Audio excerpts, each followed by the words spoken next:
Les différents modules de formation que nous proposons sont les suivants. Nous avons un tronc commun, le M1, 2, 3, et des modules spécifiques.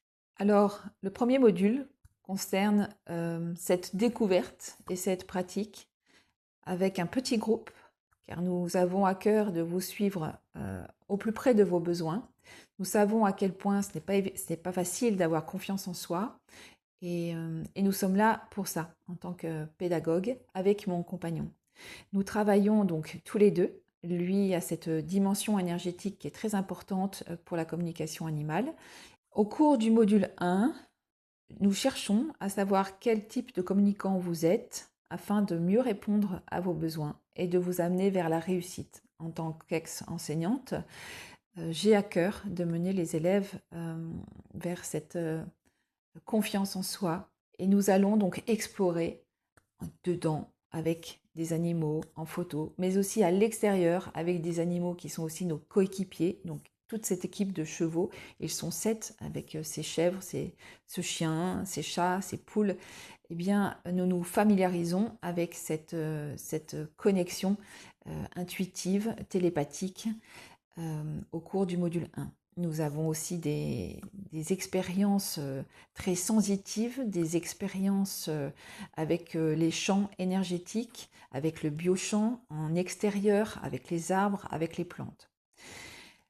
Au cours de ce module 1, les échanges avec les stagiaires sont aussi très enrichissants, très fondateurs, très importants.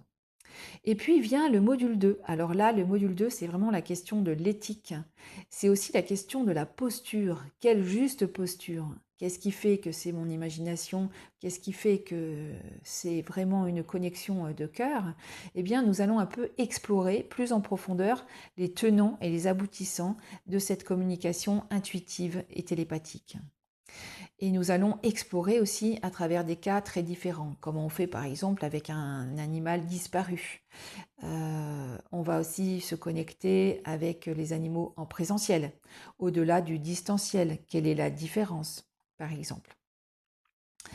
Il y a cette question de l'éthique et de la déontologie dans ce module 2 qui est pour moi fondamentale. Ensuite, le module 3 permet d'aller plus en profondeur et suppose que nous avons quand même beaucoup pratiqué entre le 1 et le 2 et entre le 2 et le 3. Donc nous proposons aussi des groupes de pratique entre le 1 et le 2 et le 3 et entre tous les modules. Parce que là, le niveau est déjà un peu plus soutenu et on passe à différents cas de figure, comme par exemple, qu'est-ce qu'on fait quand on a un animal qui est parasité par une présence, un défunt par exemple. Donc, comment est-ce qu'on va transmuter une charge? Il y a ça aussi, une charge émotionnelle.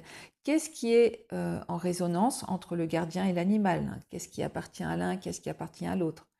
On va aussi aller explorer tous les niveaux de conscience pour savoir où est-ce qu'on se situe. Est-ce qu'on est dans une communication d'esprit à esprit, télépathique? Est-ce qu'on est dans une communication intuitive? Comment est-ce qu'on fait quand on veut des informations qui sont très concrètes, très factuelles? Comment et où on va lorsqu'on veut d'autres types d'informations? En l'occurrence, qu'est-ce qui se joue pour l'humain et l'animal sur plusieurs vies? Est-ce qu'il y a du transgénérationnel? Est-ce qu'il y a du trauma?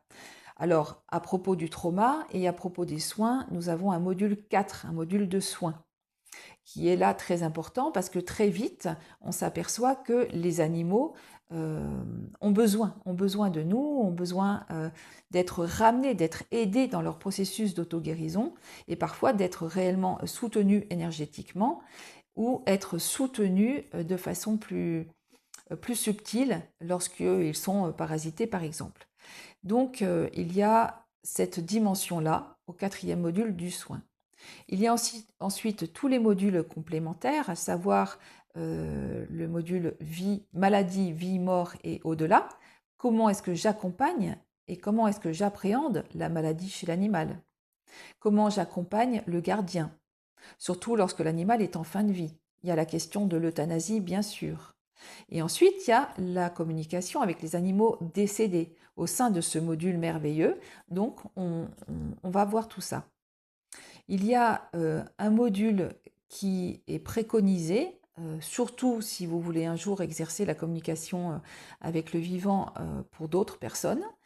et avec d'autres animaux que les vôtres, c'est se relier à son guide et se relier à son enfant intérieur. Et celui-là est fondamental parce qu'il nous permet d'aller mettre en lumière des blessures qui nous chargent, qui nous habitent et qui génèrent un filtre.